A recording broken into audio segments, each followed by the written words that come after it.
again! It's over! He's done it again! Unbelievable! Oh, straight into the roof of the net. Nice one. Straight down the middle. So a good performance from both teams here. Hello and welcome to Firstpost. I'm Rupha Ramani. Let's get started.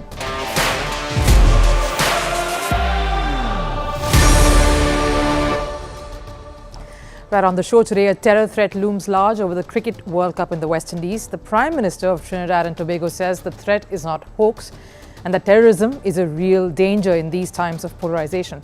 Is security in global sporting events a big concern now? And how is West Indies when it comes to that? And how lower can Manchester United sink? They've created a record, an infamous one. They have conceded the most number of goals this season since 1976. What is the latest casualty in a season that has been murderous for the Red Devils? And from a fierce three-way rivalry of Rafa, Roger and Novak to now the top three being MIA. What's happened to the rivalry that everyone was expecting between Djokovic and the young guns this season? All of that in just a bit, but first a look at the headlines over in Sports 360. Uganda have unveiled their 15-member squad for the upcoming T20 World Cup. Brian Masaba will captain the squad in its first T20 World Cup appearance. The team also includes 43-year-old Frank Subuga, who is the oldest player in the tournament. Uganda take on Afghanistan in their T20 opener. Three top clubs, Internacional, Grêmio and Juventude, have asked Brazil's Football Federation to halt National League games for 20 days due to severe flooding. Authorities say at least 83 are dead and 111 missing in the region over the past week. The floods have also damaged stadiums of Internacional and Grêmio. Footballer Paul Pogba is set to star in a French film that will release in April 2025. The movie is called Quatre Zeros and it is a sequel to the successful Trio Zeros released in 2002. Pogba is a Football World Cup winner but is still facing a 4-year ban for doping. Pogba, though, says he's innocent and will appeal against the ruling. Ukraine's former Olympian weightlifter Alexander Pylyshenko has been killed in the Russia-Ukraine war. He participated at the Rio Games in 2016 and finished fourth in the 85 kg light heavyweight category. The two-time European weightlifting champion joined the Ukrainian army in 2022 and was killed in action on Sunday. This has been confirmed by the National Olympic Committee of Ukraine. And we're rounding it off with table tennis. India's Manika Batra, ranked 39, has secured the biggest win of her career at the Saudi Smash tournament. She stumped second-seeded Wang Manyu of China 6-11, 11-5, 11-7 and 12-10 in a lopsided match that lasted 37 minutes.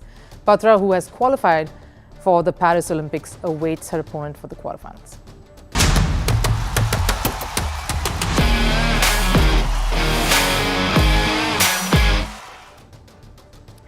The T20 World Cup is less than a month away. There is a lot of anticipation and nervous excitement because for the first time, the Cricket World Cup is going to uncharted territories, heading to the United States of America and the West Indies. The 20-team tournament is being co-hosted by these two countries and is scheduled to run from the 1st of June right up to the 29th. Squads have been announced, jerseys are being revealed, the practice sessions will kick off soon, and all the buzz is only about this one mega event. And there's another kind of buzz that struck some anxiety in the lead up to the World Cup. A terror threat has rocked the marquee event. The Cricket Board of West Indies is said to have received it. Now, who sent the threat? Reports say it was from a Pakistan-based terror group called IS Khorasan. This has undoubtedly raised concerns over the safety of players, officials and, of course, the thousands of fans who will throng the many cricket venues across this month. It has heightened apprehensions among the stakeholders. This particularly after Keith Rowley, the Prime Minister of Trinidad and Tobago, confirmed that it was not a hoax and that security agencies were monitoring the situation. Unfortunately, the threat of terrorism in its many and varied expressions is an ever-present danger in the world of the 21st century. It is against this backdrop that all nations, like our region, when hosting large or vulnerable gatherings, make an extra effort in national security preparations and response readiness to take seriously all threats expressed or implied. Given the fact that bad actors can choose to misbehave in any way possible, it makes it virtually impossible to completely seal off all opportunities. An admission that this threat is in fact real and isn't something that can be contained so easily. As of now, the threat is specific just to the West Indies, which aside from preliminary matches will be hosting the entire Super 8 knockout stage, the semi-finals and the final that's slated to take place on the 29th of June. These matches will be held across as many as 6 venues in the West Indies.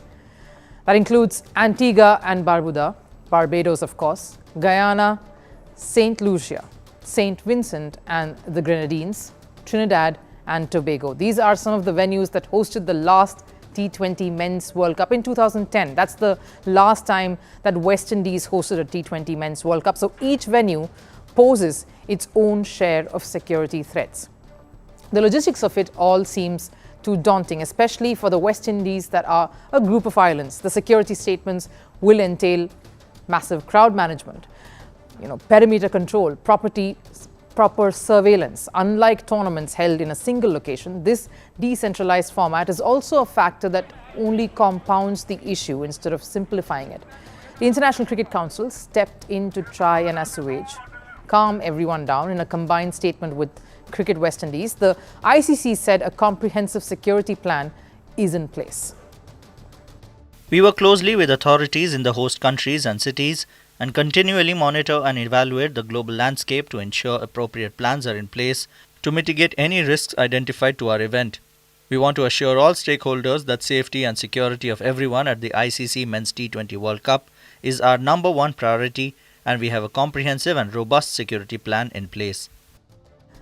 Security concerns or terror threats in the beautiful Caribbean is not new. The group of islands have grappled with such challenges in the past. Back in 2019, a hoax threat was sent targeting the Indian cricket team that was touring the West Indies. BCCI, or the Board of Control for Cricket in India, had received that scare, which stated that the Indian cricket team was in danger. Last year, in a tragic incident, a man was shot dead next to the hotel where the England cricket team was staying while they were touring the West Indies. It was during their T20 series. In fact, it isn't a burden that just the West Indies is currently experiencing. Security threat has been one of the biggest concerns plaguing international cricket. Reason why many top cricketing countries have been unable to host ICC events or even bilateral series. One such prime example is Pakistan, a cricket-loving nation that was largely deprived of hosting international matches for more than a decade. Back in 2009, when the Sri Lankan cricket team was attacked in Lahore, the incident of course sent shockwaves through the world. Certain other countries who will be part of the World Cup, like Afghanistan, do not have a sporting culture that is all too welcoming anymore since the Taliban regime took over. So terror threats have been a concern that cricket has been dealing with for a while now. It is also interesting to point out that this particular threat sent to the West Indies comes at the heels of news surrounding security concerns at the Paris Olympics, a mega sporting event that is scheduled to take place right after the World Cup. This will be towards the end of July. And there are reports that the opening ceremony itself could be shifted owing to these security concerns. That threatens to derail the smooth functioning of the games. At a time when the world is getting more and more polarized, these are ironically one of the biggest challenges standing in the way of sporting excellence and, of course, the running of such mega events. It looks like, of course, a few nervous weeks that's heading our way as we inch closer to the T20 World Cup. Now, Manchester United's downfall has been a painfully slow, unravelling show, almost like one majestic ship gradually sinking. Where have we seen that happen before? It's official, the club has descended into their worst season, marked by dismal performances that shattered the hopes of die-hard Red Devils fans worldwide. And every match has nudged their journey towards rock bottom. Yesterday, Crystal Palace pulled them down further. Man United were completely outclassed. It was a humiliating 4-0 loss. Double strikes from Michael Olise and goals from Jean-Philippe Mateta and Tarek Mitchell helped Palace torment the Red Devils, driving the nail into the coffin, signed and sealed. Another chapter that is pushing them to their wits' end. Today, Manchester United sits at the cusp of infamous records. Let's take you through some of those. It was their 13th loss of the Premier League season, and it is also the first time Crystal Palace have completed a double over Man U. United have never finished below 7th in a Premier League season. They will manage to do that this time, and this season they have conceded 81 goals across all competitions, matching their worst record in terms of goals conceded since 1976. This defeat leaves them in the 8th position at present, diminishing their chances of missing out on a European place for next season. That is hanging by a thread now. Such is the magnitude of the crisis the Red Devils find themselves in. This alarming defeat has put the pressure on their coach, Erik Ten Hag, who agreed that this is indeed their lowest point. His future at the club has been on for debate months now. Despite a year still left in his contract, it has not been all doom and gloom though. But the current haze, it's difficult to really remember that the last season was a sea change from what fans are seeing now. Difficult to remember that Ten Hag had guided the club to winning the Carabao Cup in 2023, just last year, helped them reach the FA Cup final and finished third in the Premier League. But the man is still stubborn despite the turnaround that this season is witnessing. He still points to the team and blames them for this debacle. As always, has a lot of work, and yeah, it sounds a little bit like well, it's normal, but it is normal that when you go in a transfer window, but yeah, the injuries have a big impact. So we know also we are still below the levels from the expectations that Manchester United has. So we have to catch up, and I'm now going into my 5th window. I think 2 windows were quite okay, 2 windows we missed. And we have to make new improvements into this summer. But also there is a base in this squad, which is very good. And yeah, definitely the injuries had have a big impact on our season. Bruno Fernandes, Harry Maguire and Scott McTominay were among the absentees during Crystal Palace's match. Meanwhile, at least 6 defenders were all absent last month ahead of the club's Premier League visit to Bournemouth.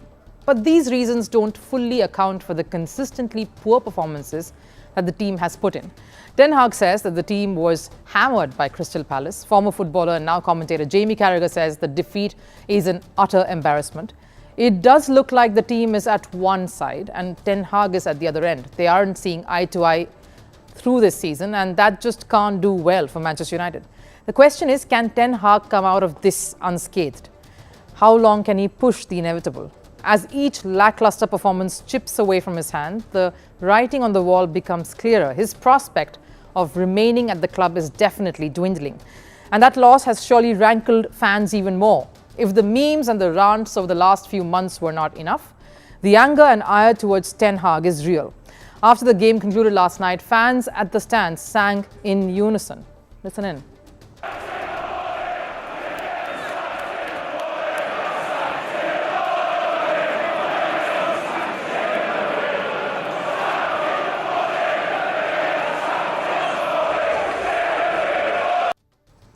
Fans screaming that Ten Hag will be sacked in the morning.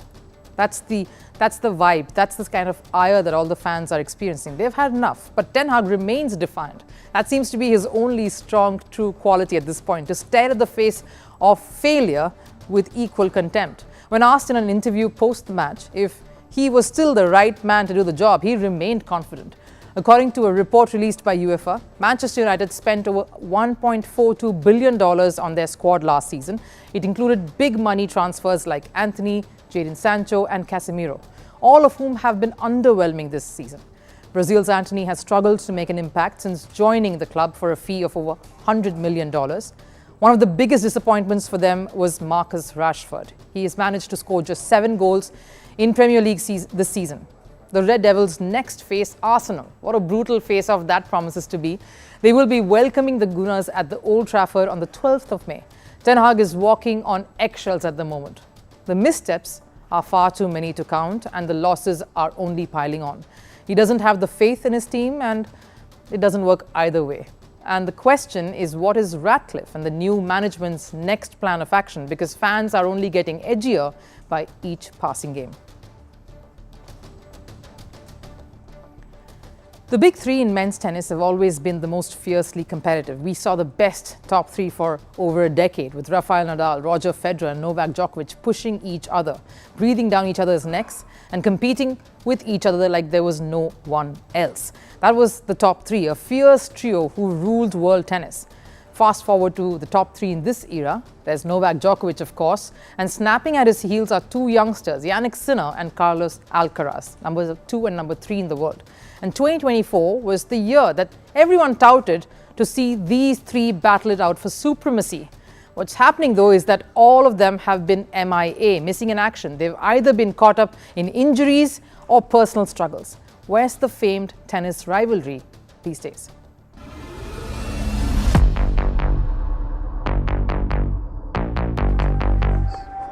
The last year in men's tennis has seen the rise of a couple of youngsters, Spain's Carlos Alcaraz, who's Rafael Nadal's heir apparent, and Italy's Jannik Sinner, someone who could fit the calm and composed Roger Federer mold. And the two have been breathing down Novak Djokovic's neck, and it's held so much promise that this year 2024 was going to be the year of another top three showdown. Jannik Sinner, with that win at the Australian Open defeating big guns including Djokovic along the way, has staked his claim to the throne. The other challenger is Carlos Alcaraz, who, at number 3 in the world and with 2 Grand Slam titles to his name, both coming in last year, has been one to watch out for. But guess what? We're just a few months into 2024, and both Jannik Sinner and Carlos Alcaraz are battling injuries. In fact, Alcaraz has had his fair share of injuries over the last few months. In November, he missed the ATP Finals and Davis Cup because of an abdominal tear. In January, he was not able to get on tour and missed the Australian Open because of a leg injury. Alcaraz came back in February, won Buenos Aires and reached the final in Rio only to sustain yet another injury, making him miss the Acapulco event. He came back to win the Indian Wells, played Miami, reached the semi-final, but had to pull out of the Monte Carlo Masters following injuries to his right hand. And now he's missing the Italian Open.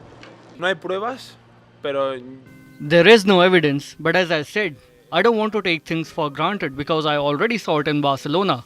When I was retired from Monte Carlo, I said I was going to be able to make it to Barcelona and I couldn't.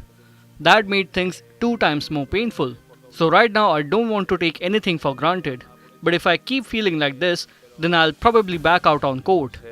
probablemente salta pista. Jannik Sinner has had a far less complex journey this year.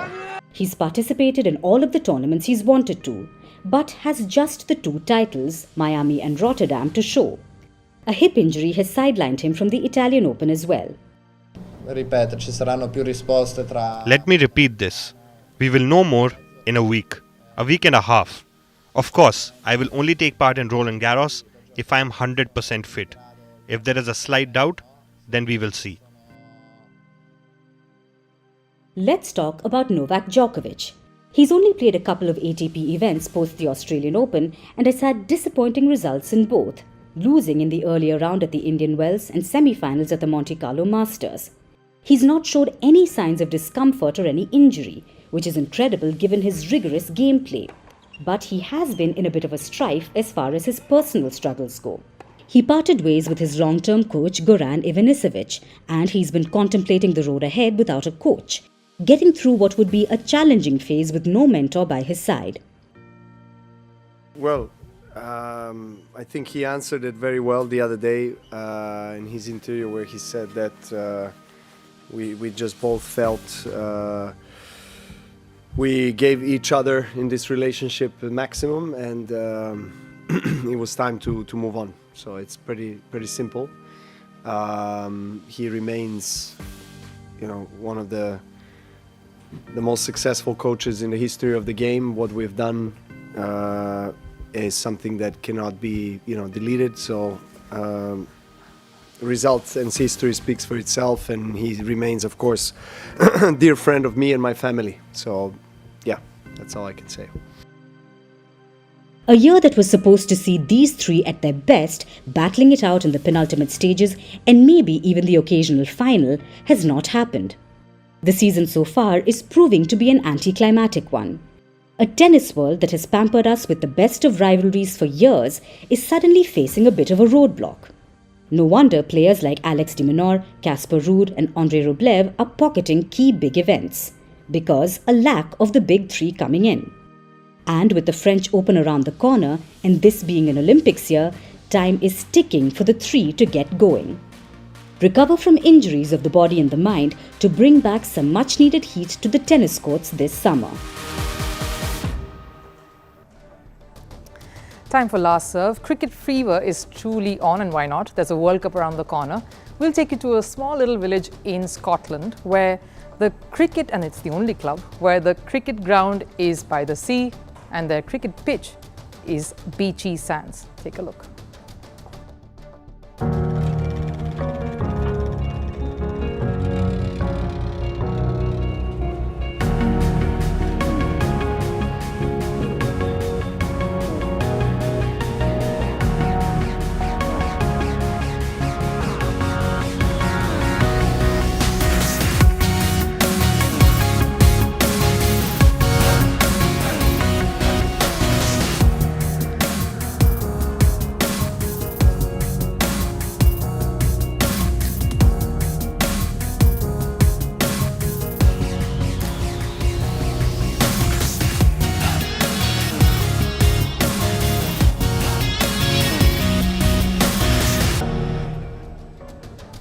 Talk about core strength and stamina. It isn't easy running on the beaches.